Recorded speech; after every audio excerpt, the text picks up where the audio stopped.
I don't think we have either of the co-chairs of the communications and outreach working group. So Pam and I are prepared to give that update. That's right. I remember that from Wednesday. Yeah, that's great. Thank you, Kathleen. Yep. So I have the slide deck up in PDF. Kathleen, I don't know if you saw my last minute email. There was a weird gray box on that slide. I just removed it. Perfect. That's what I suggested because I have no idea. Right. Okay. I think your emails are getting delayed. I'm sure it's the weather in Portland somehow that's impacting all of this. But Carl was saying Aren't you in Denver? of the weather in Portland. I'm in Montana. Could be that. We recently got electricity and running water, so it could be that our email system is, running a little low out here. I love it. Do we want to start letting people in, or what are your thoughts? I would say whenever you're ready. Let Carl or I know and we can let everybody in. I say let's go ahead and done.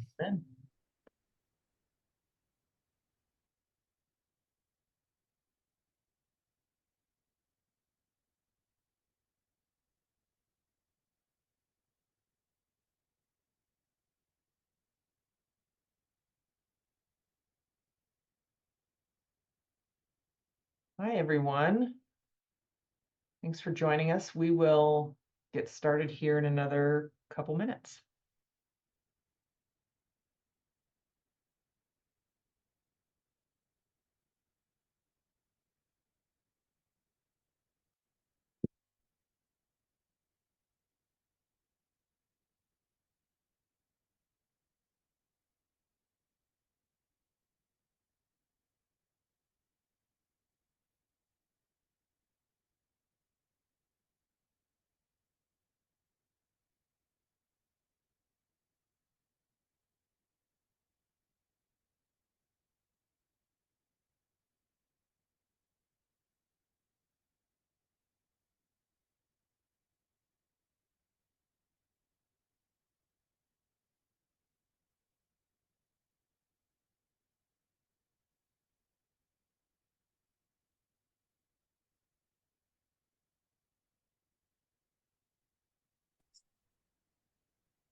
Well, I think Pam is going to kick us off today. She and I are kind of tag teaming this, and I think she's on. Andrew, will you make sure she's got all the permissions that she needs to?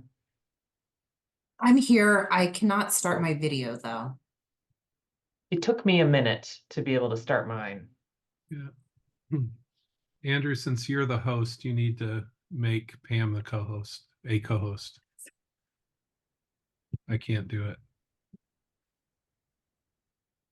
Okay, Pam, you should be good now.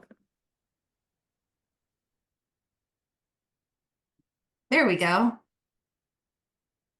Welcome from frozen Portland.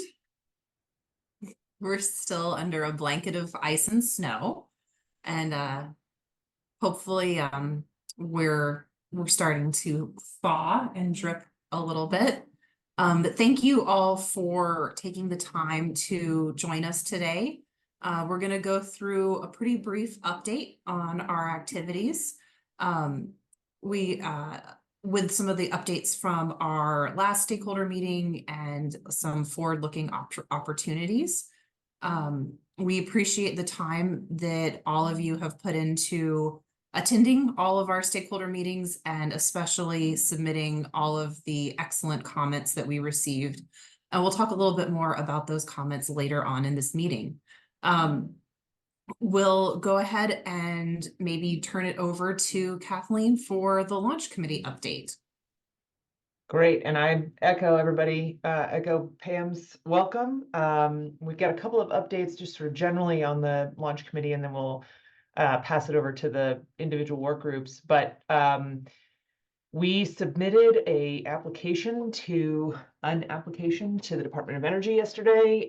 This was the follow-on to the concept paper that we submitted last fall, and is proposing to do a project that would really develop a robust stakeholder engagement structure for the work that we're doing through the rest of the pathways. And then as we get into an actual independent organization, using this stakeholder structure to help inform the governance and the stakeholder engagement that organization would use. So there is a long list of people who put a lot of time and effort into that application. And without naming everyone, I just want to thank everybody who helped draft, helped compile, helped put together timelines and collect information. We're really excited about the proposal that we put together, and we will post additional information about that on the landing page probably sometime next week, so you can see that. The other piece that I wanted to mention, we are now, if you have not already gotten a solicitation, we are fundraising for the work that the launch committee is doing over the coming months. This will cover things like the legal analysis that we are going to be undertaking here in the next few weeks. It will help cover some of the project management costs. It will help even with the sort of creation of a nominating committee for the ultimate regional organization. If you would like to contribute to help support this, please let your sector representative know. We've got some commitments so far, and so we're feeling very positive about this, but we have not yet hit our budget mark of about $570,000, I think is what we put together. Jim can correct me if I'm off. But we are happy to share some additional information about that budget narrative, budget proposal, and are looking to get as broad and diverse a set of financial supporters for this effort as we can, which reflects the nature of this effort with a diverse set of stakeholders involved to this point already. So again, please get in touch with your sector representative or Pam or I if you are interested and willing to contribute some funding. This would be tax deductible because it will go into a 501c3 structure, which the administration, which Lisa and Jim will provide a bit of an update on when we get to the priority administration work group update. And I think that's it on behalf of the full launch committee. So I will pass it over to Spencer and Evie for the functions and scope working group update.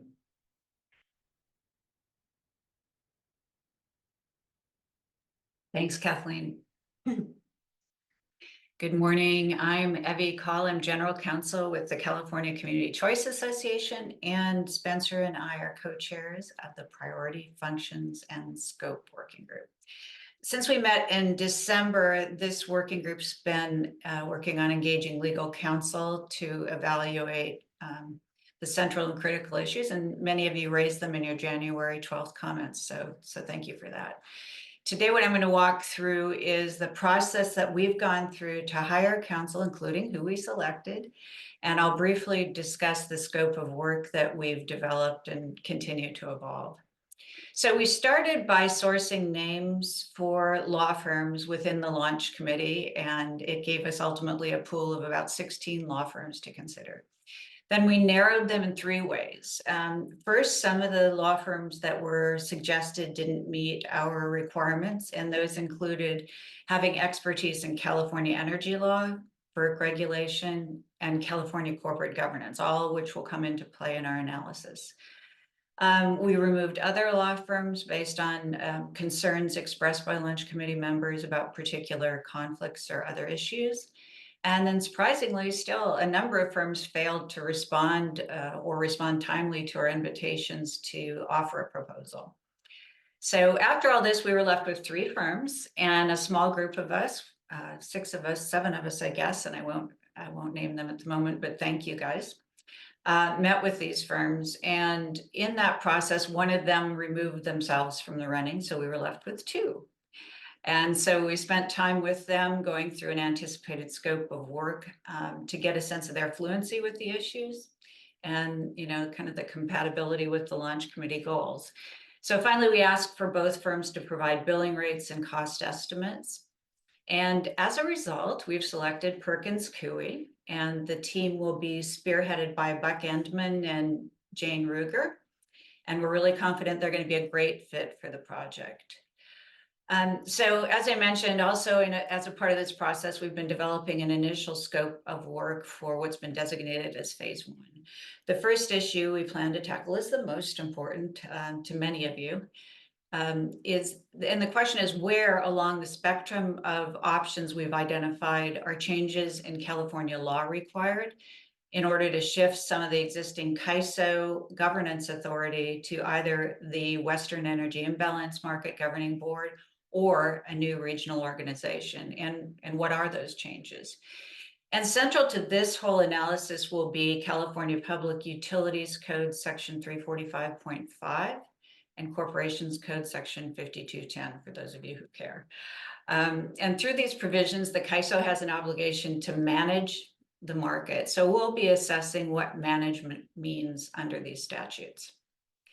And so in approaching the question, we'll be looking at various aspects of governance, like the level of authority that's granted to the WEIM or regional organization. And that is whether it's joint, primary, or sole jurisdiction relative to the CAISO. We'll be looking at dispute resolution procedures between the CAISO and either the governing board or RO. And we'll be looking at other elements that are critical to independence as well. Going into this more formal legal analysis, there's a general sense that there may be changes that we can make without a change in California law to move the needle toward independent governance, but that somewhere along the spectrum, we're going to be required to make a change to California law. So we're trying to figure out where is that and what kind of changes will be required. In addition, we're also going to have to look at FERC regulations closely, and at least initially, we're going to be looking at the existing models of shared governance. And you know, one of the key questions here is, to what extent will FERC allow the CAISO to share its Section 205 filing rights with either the WEIM governing body or a regional organization? And this arises in the case of differences of opinion on market rules between the two bodies. And so we will look at how the CAISO can share those rights to give the WEIM or regional organization more authority. And we'll be looking at the dual filing model or jump ball processes that are in other jurisdictions, and many of you are probably already familiar with those. There'll be a lot of sub-issues to these two main issues and nuances that we'll be addressing as well. Two other issues stand out in the scope of work that I wanted to highlight.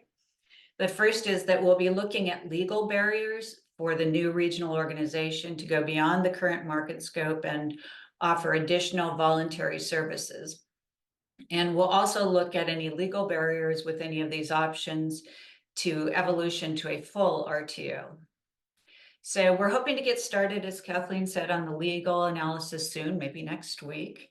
And we're hoping to have our initial cut, just our very rough sense of boundaries, by probably mid to late February. And then we'll continue iteratively with council until we can come up with clearer, firm recommendations to stakeholders. And I think probably, I don't know, Kathleen, end of March, sometime in April.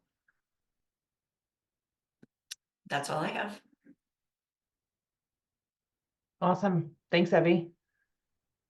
And we'll move to the next work group update, Priority Admin, and I'll pass it over to probably Lisa to start, or Jim, either one. Lisa, Well, you want good? Go for it. Sure. Thank you. Thank you, Kathleen and Evie and Jim. Thank you all for joining us today. I wanted to share some of the efforts. First of all, I'm Lisa Torman Hickey. I represent the Interwest Energy Alliance. But today, of course, I'm speaking on behalf of the independent power producer sector in our capacity as member of the launch committee. So the Priority Administration Work Group has been working, as you know, on organizing the launch committee so that it can take action and make decisions on behalf of all of the sectors that are represented on the launch committee.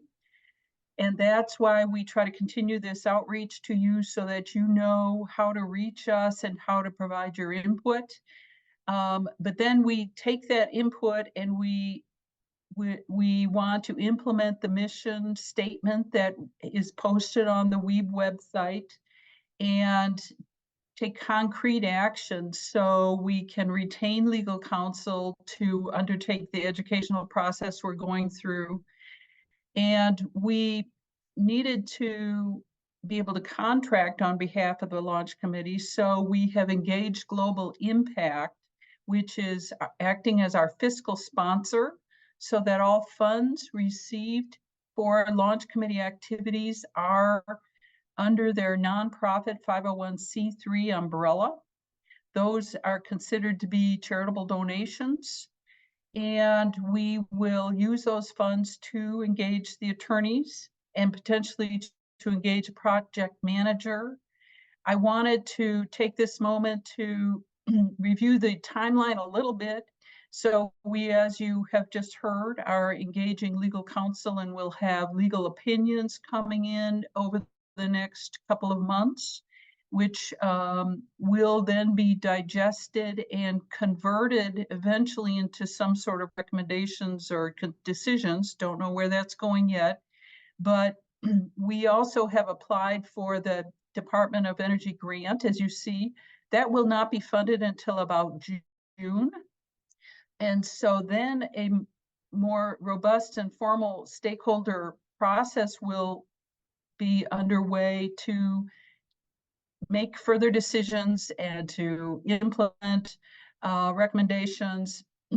All of that is to review the timeline and then to reiterate that we do need funds for the interim period and to engage in these activities, including retention of the lawyers and project managers. So Global Impact will execute contracts on our behalf, in addition to having a launch committee representative as a counterparty. We will be taking action on behalf of the launch committee in this way. Let us know if you have any questions about that, and I'll turn it over to Jim to talk more about the project management. Thanks, Lisa. My name is Jim Shetler. I'm the general manager for the Balancing Authority in Northern California, and I serve as a representative for the publicly owned utility POU sector. Maybe to confirm what was said earlier, we do have a budget estimate of about $570,000 to get us through the next several months. As noted, we are seeking donations for that. Several have done that already, and thank you. If you don't know who your sector is and you don't know who else to reach out to, please contact me if you're interested in helping us fund this effort. One of the items that has been discussed is we're in the process of looking at transitioning project management support. We have gone out with an RFQ to 5 firms. We've narrowed it down to a short list of 3, and we will hope to be making a decision hopefully today and a recommendation to the full launch committee for Tuesday on a selection for project management support. So that decision should be coming to the launch committee shortly. I think that summarizes what we had to say.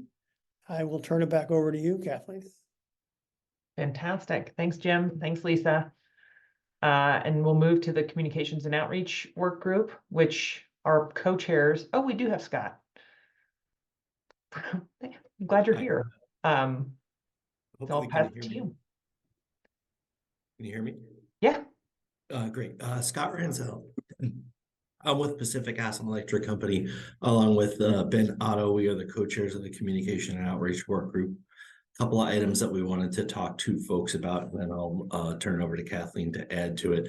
We want to point out that we just recently posted a set of frequently asked questions that's available on the Western Energy Board website, where we have a ton of information about what's going on with the Westwide Governance Pathways Initiative. You'll see on the slide deck here, there's also an email address for comments and reminders. We've gotten a decent amount of feedback from folks. We greatly appreciate the feedback.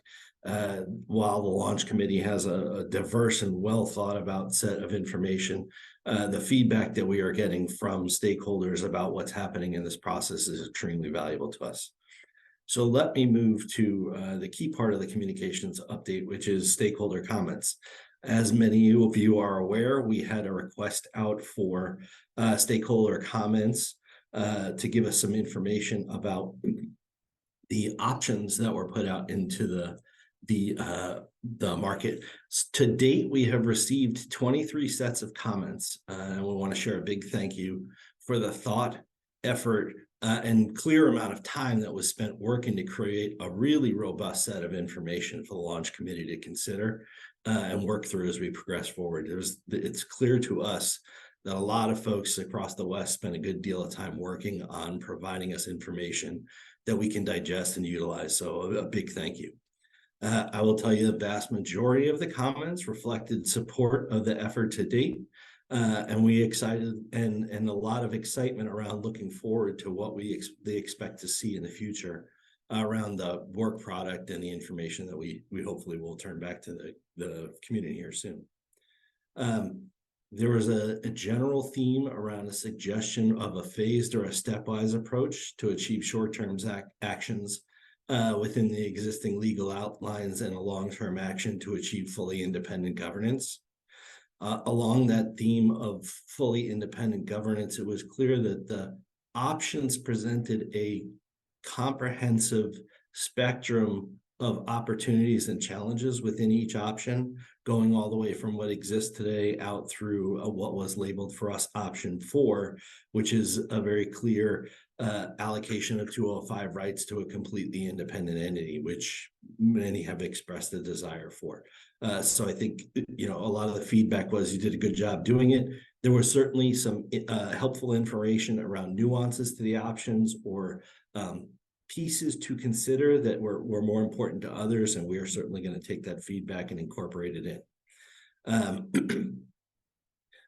Several of the commenters had suggested prioritizing the legal and operational evaluation towards a couple of the specific options.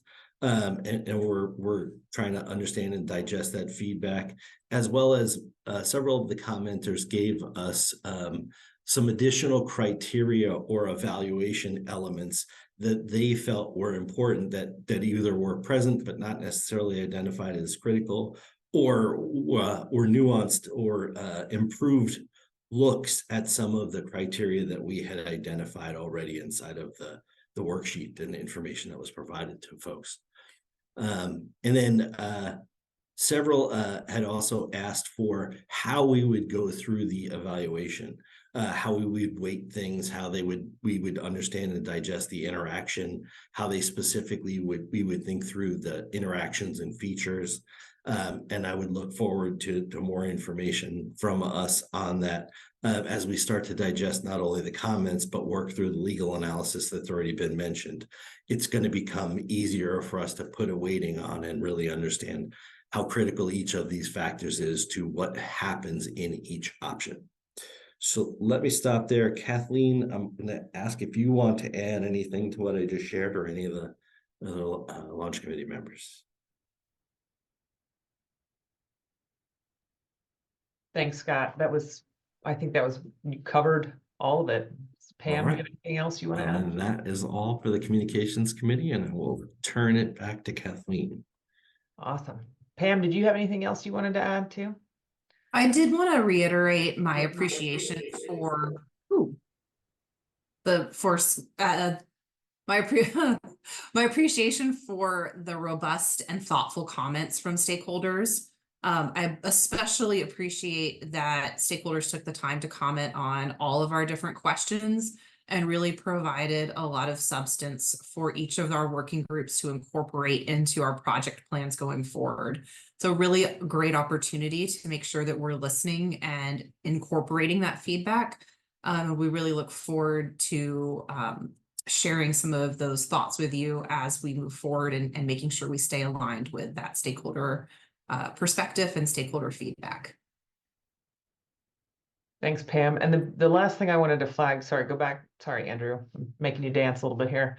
Last thing I wanted to flag, and Scott did mention this, but I just wanted to call out one thing, that comments email address. We got some notes that that we had the wrong email address on the landing page.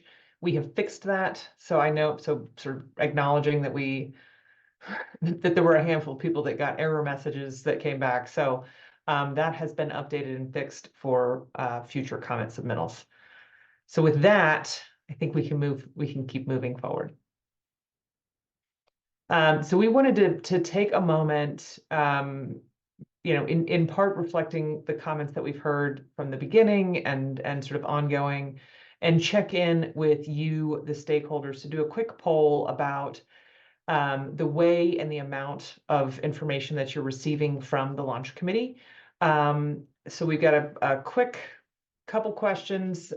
This should be there's no narrative part of this. It's a multiple choice. And Andrew, I'm going to pass it over to you to administer this poll and talk a little bit more about how we're doing it. Or maybe I'll just keep talking since Andrew's put it up. We got 2 questions here. Again, please respond, put your just mark on there. This is going to help us know whether or not we are communicating effectively, whether we're providing the right amount of information. Things are we recognize that the work that we're doing is entering a bit more of a technical phase. So we want to make sure that we are as transparent and sharing as much information as you all need and as we possibly can. So we'll take a couple minutes to go ahead and have everybody respond to this poll.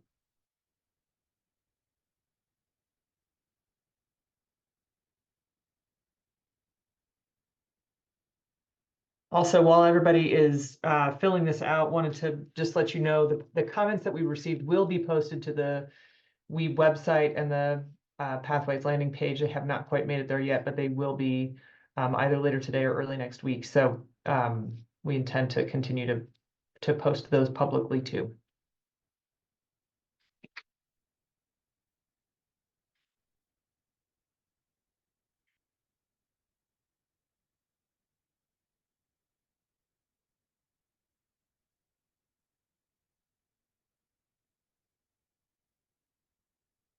All right, we'll give everybody another minute. Please do respond.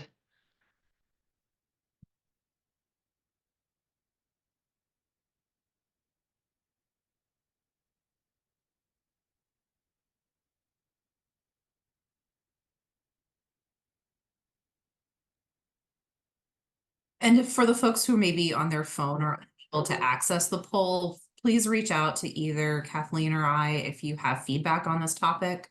We really are trying to get the right amount of information to stakeholders and to make sure stakeholders feel that the cadence and content of communications is appropriate and robust enough to feel that you're following along appropriately. So I see that we have about 1/3 of our attendees who've responded to the poll, which makes me believe that some folks out there might be having trouble to actually access the poll. So we're happy to take your perspectives directly if you're not able to capture them right here.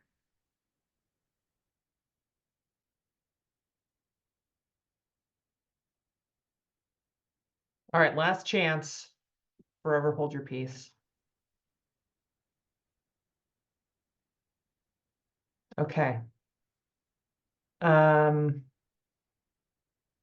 I don't know whether, Andrew, can you help me? Can everybody see the results or just the co-hosts? Not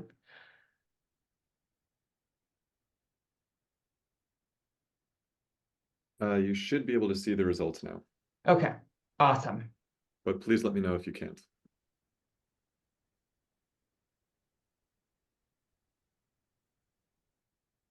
All right, well, this is helpful. It looks like we're not oversupplying you with information, which is good. And we will continue to host these meetings at least monthly. If there are other big updates that we need to discuss with the broader stakeholder group, we will certainly schedule those as they come up. But this is helpful feedback. I really appreciate people participating, and I agree, Pam, with what Pam said. If you have any additional thoughts, details, please don't hesitate to reach out. I think we'd especially appreciate hearing from the folks who are in the not quite enough camp so that we can really tailor our communications and outreach to address those areas that you feel are not being covered sufficiently. Absolutely. All right, Andrew, I'm going to stop sharing that part. And with that, we wanted to provide some time to take questions, comments from the public. So please raise your hand if you'd like to ask questions or make any comments.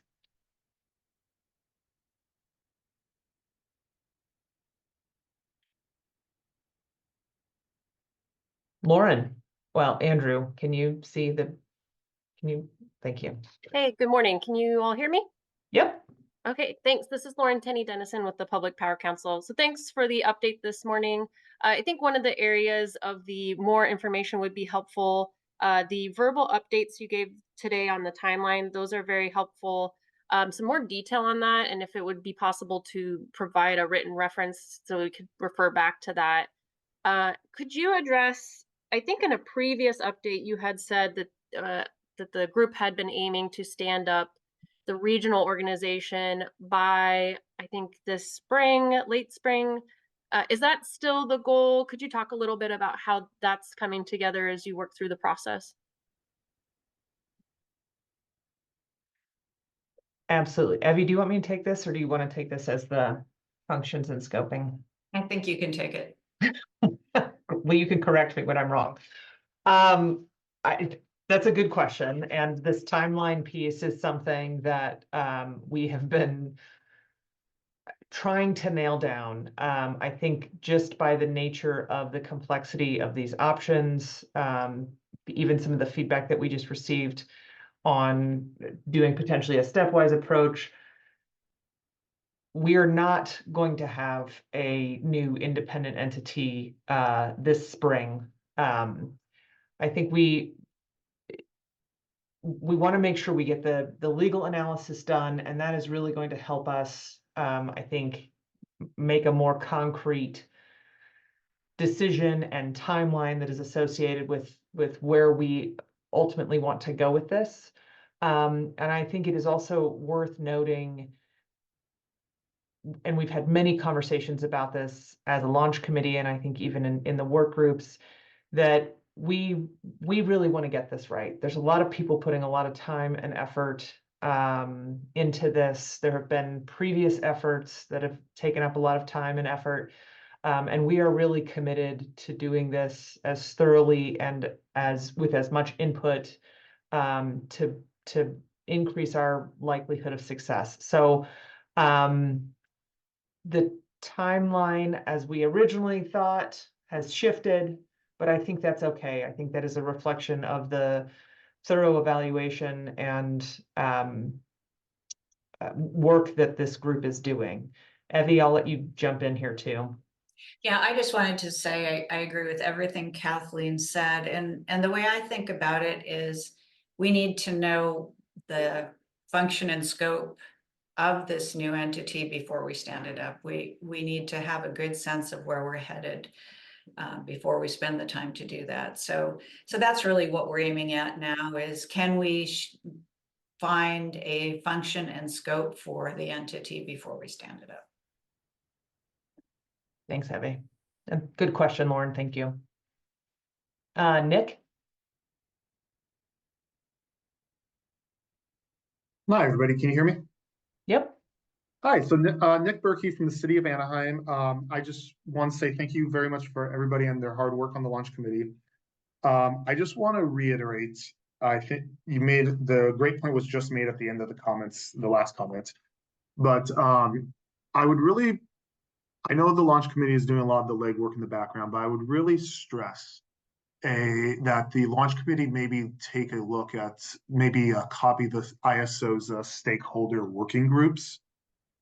Because as what was just mentioned, to really vet out these options, because I know Anaheim is a member of the 6 cities who submitted comments, and we were just had a call yesterday amongst the cities discussing the various options, and just having a free flowing, no wrong answers type conversations really opened up a lot of questions and a lot of history, actually, that's from people that have been around for decades.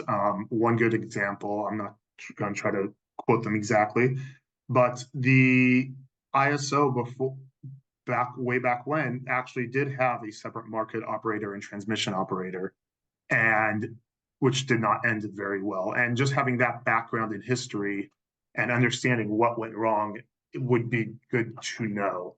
And putting those in comments, I just don't think would reflect the knowledge base that is out there. So utilizing working groups and just discussing the pros and cons, and basically it's not a negotiating session, or not a session to get to an answer, but just getting the knowledge out there. I would highly recommend the launch committee utilize that concept. Thank you. Thanks, Nick. Jessica. Hi, Kathleen. Thank you. Yeah, Jessica Zana, Puget Sound Energy.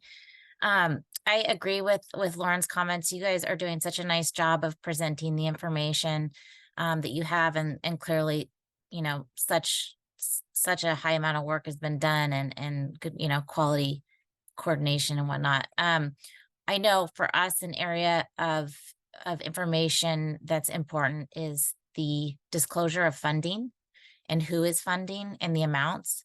I really appreciate what you shared today about the bridge funding for the, you know, 570,000. And it sounds like that's expected to, you know, kind of bridge for a period of months. But disclosures around that is really helpful, as we see who's engaged, and then kind of reiterating what Lauren said about things in writing are really helpful. So the information presented today verbally was fantastic, but seeing some of that in writing so that we can share it with other folks internally and whatnot. So thank you very much. Thanks, Jessica. And we are, I think, trying to get as much in writing, and Nick, I hear you. I think that free-flowing form of dialogue is happening in the work groups that we're having. Yeah. So, but I appreciate the intention behind that, making sure that we are getting as much of the history and as much of the ideas and just the sharing of ideas and information as possible is what is going to help this be successful. And as we have timelines more fleshed out, we will certainly share that with this broader group. And I think as it comes to funding, our intention has always been to make our contributors public. Because we can't accept funds quite yet. We're still in the process of getting our account set up. Over the course of January, we don't have any funds actually in hand yet. So we will be making those donors public once we have them. Evie, did you have something to add? Yeah, I was just going to say, you know, I'm happy to reach out to Nick and try to integrate some of your ideas into the priority functions and scope groups. So let me take that as an action item to make sure we get that learning. And I think the other thing I wanted to point out, maybe it's obvious, but Jim's been working so hard with his team on finding a project manager. And one of the things Kathleen and I have been desperately hoping for is a project manager to be able to do something that maps out like a Gantt chart or a full schedule for us. So that will be forthcoming. We just don't right now have the expertise to do justice to it, but we will soon. Debbie. Jamie.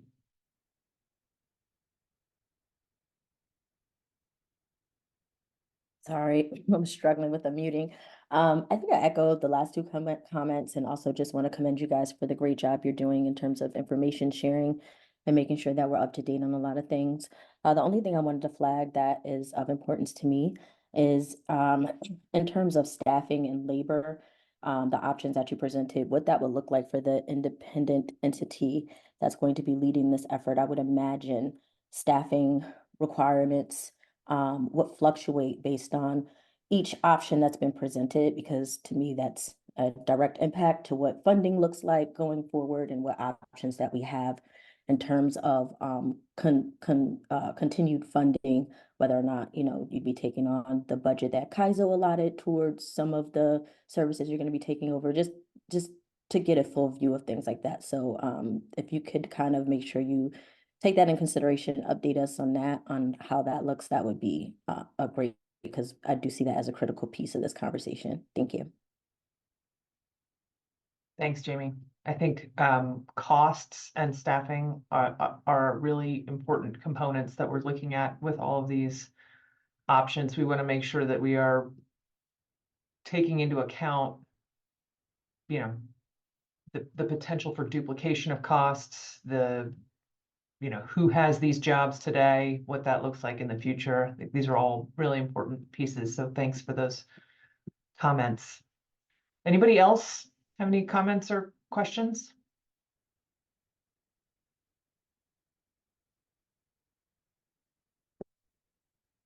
Lisa. Thank you, Kathleen. I wanted to just add, yes, we're committed to transparency about the contributions, financial and otherwise. And I say that because there are contributions in terms of input that we are recognizing as in-kind contributions for example, for the DOE application. And we value those in addition to finances. We are receiving commitments of financing for this bridge financing. Of course, we do need more, but we'll share those finances when they come in. I also wanted to clarify some nuance about the way the launch committee works, which is that we have state and federal advisors on the launch committee, as well as the rest of us, which are decision makers. The majority of the group are decision makers under a memorandum of understanding we've compiled. The state and federal advisors, and we'll clarify this on the presentation, are advisors, technical advisors all along the way, and we work generally by consensus. That's all. Thank you very much. Thanks, Lisa. And a lot of that is outlined, sort of our process and procedures are outlined in our charter and mission. We've made some updates to that to reflect the roles that Lisa just mentioned. So there's a new updated charter and mission posted on the Pathways landing page on the Weeb website. So take a look at that if you are interested. Well, if no one has any additional questions or comments, I think we just wanted to flag for you all the next stakeholder meeting will be on February 16th, same bat channel, same time. We'll have the information posted on the website again, so look for that. We'll also continue to send out the information about that and the reminders. If you are not receiving emails and would like to, please reach out to myself or Pam or Andrew or Carl. We can make sure we get you on the stakeholder distribution list. And with that, I want to thank you all again for your time and your interest and support in all of this work. And we look forward to seeing you again in a month. So thanks, everyone. Have a great weekend.